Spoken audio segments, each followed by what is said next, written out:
17th of December, 1997. That was when it all started. Muscles it up there, but he leaves it short. Kobe Bryant shooting and hitting with Michael Jordan in his face. So Bryant boards, and you hold people down and shooting to the there it is, couldn't hold him down. Now Kobe Bryant playing, turn it over to the Lakers, and here's Bryant. Wow, let's get the slam dunk back into the All-Star game after that one, huh? I tell you, that was impressive. That was impressive. That dunk had Michael Jordan asking Scottie Pippen, "Did we used to jump like that?" But although many of us remember that game fondly as the game that made NBA players start to fear Kobe Bryant, that wasn't how it felt then. In fact, before that game, Kobe was just starting to regain his footing in the league even as a teenager. So back then, nobody expected a 19-year-old bench player to trade buckets with the greatest player alive. Besides, there's a short but very interesting story behind that game, and it all started back in the early 1990s. After Magic Johnson and Larry Bird saved the NBA around the 1980s, the league finally understood the blueprint. They needed to find the next superstar or superstars who would drive the league after the present superstar retires. So it was perfect when Michael Jordan came just as Magic and Bird were on their way out.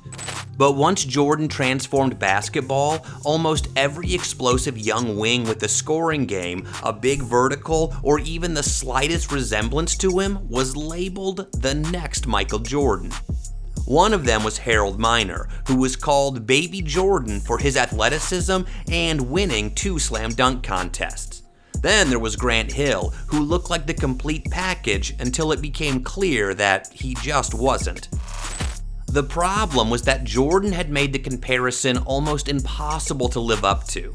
I mean, he had 6 championships, 5 MVPs, a decade of dominance, and a cultural impact that had made him bigger than basketball itself. So by the time Kobe Bryant entered the league in 1996, the next Jordan label wasn't necessarily a compliment anymore. However, unlike the others, Kobe genuinely wanted to be Jordan, and he got the gum chewing and walking down. But more importantly, he had the work ethic. But wanting to become Michael Jordan and actually standing across from Michael Jordan were 2 completely different things. And Kobe quickly found out about this difference on December 17, 1996 in his first game against Jordan. In that game, MJ scored 30 points to give the Bulls a 129-123 overtime win. Kobe, on the other hand, played just 10 minutes, scoring 5 points. Then they met again on February 5, 1997 in Los Angeles. This time, the Lakers had a comfortable 106-90 victory.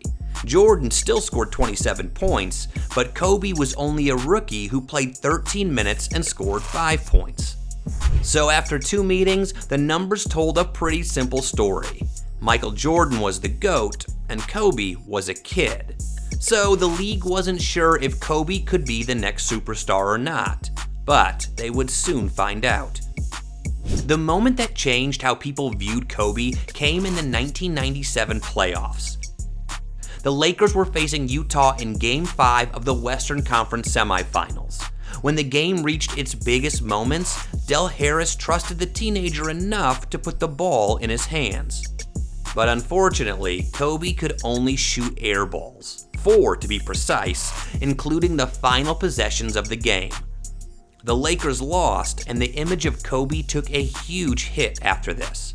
And if anybody know Kobe, he did everything like Mike. Fade away, the tongue, he went bald. When that didn't work the first year, he was like, you know what, I'm finna be my fucking self. So he grew his hair out, he started rhyming, he was rhyming in Italian.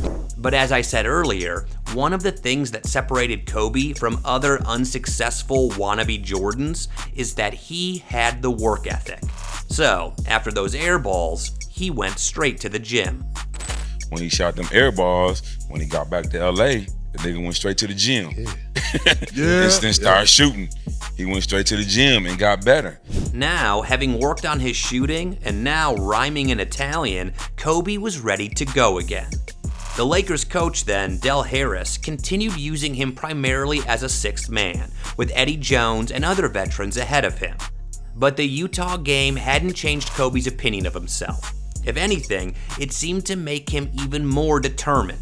In fact, Nick Van Exel remembered what Kobe was like inside those Lakers practices. Practices was crazy because Kobe always felt like he's a one-on-one player. Right. And being young, like we all been young. We trying to come whoever up there. We want it. Yeah. And that's how he felt. So he wanted Eddie's spot. He wanted Anthony Peter. He wanted all the motherfuckers, Ceballos. He wanted all them cats. You see, Kobe still believed he was Jordan 2.0. He just had to find a way to make everybody else believe it too. And by December of his second season, he would get that chance. First, on December 12th, Kobe exploded for 27 points against the Houston Rockets. Then, 2 nights later, he went even further, scoring a then career-high 30 against the Dallas Mavericks. Those weren't just impressive numbers for a teenager. They were signs that even as a teenager, Kobe had figured out how to impose himself on NBA games. And what's more, the timing couldn't have been more interesting. Because Kobe was getting hot right before he was about to face the one player he had spent his entire life studying, Michael Jordan at the United Center. On game night, it didn't take a lot for Michael Jordan to take control of the game. And here's Harper. Lakers are back defensively. Kutos. And Jordan with a fake. Yeah. Michael Jordan went around. 1% shooting by the Lakers, who had missed 11 in a row before that slam by Eldon Campbell. Great move by Jordan, and he scores. That was a classic Michael Jordan move. Chicago was the defending champion for a reason. Jordan was 34 years old, still at the center of everything the Bulls did. And even without Scottie Pippen, who was still recovering from foot surgery, Chicago looked like a team that knew exactly how this was supposed to go. The Lakers, meanwhile, were without Shaq, so it's no surprise that Chicago led for most of the night. But then, Kobe checked into the game and created another game within the game, one that people weren't expecting. And the matchups are there. Kobe Bryant is guarded by Michael Jordan, and the fall away by Kobe Bryant. He muscles it up there, but he leaves it short. Kobe Bryant shooting and hitting with Michael Jordan in his face. And suddenly, the teenager who had scored 5 points in each of his first 2 meetings with Jordan was putting a 3 directly over him. The third stringer plays maybe better than a lot of backups in the NBA at center. Kobe Bryant hitting a 3 from outside. The meeting in February footboards, and you hold people down and shooting to go. Oh, there it is. Couldn't hold him down. That's Kobe Bryant.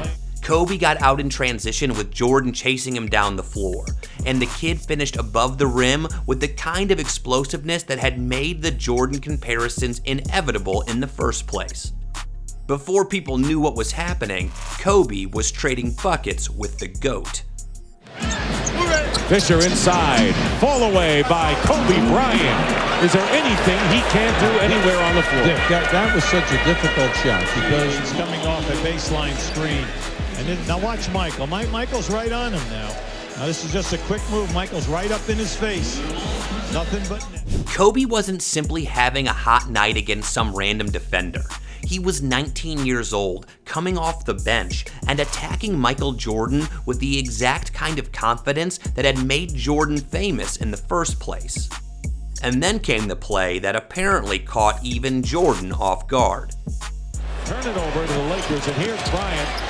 Wow! Let's get the slam dunk back into the All-Star game after that one, huh? I'll get it inside, but the Lakers get it back.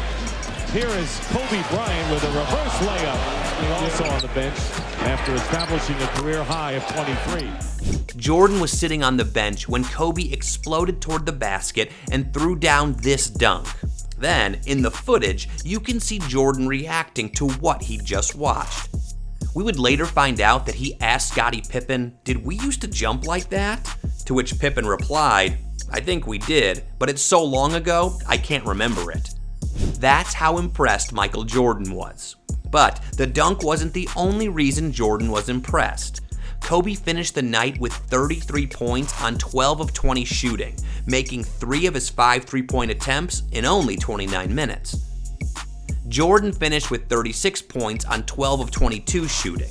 So yes, Jordan still scored more and the Bulls still won by 21.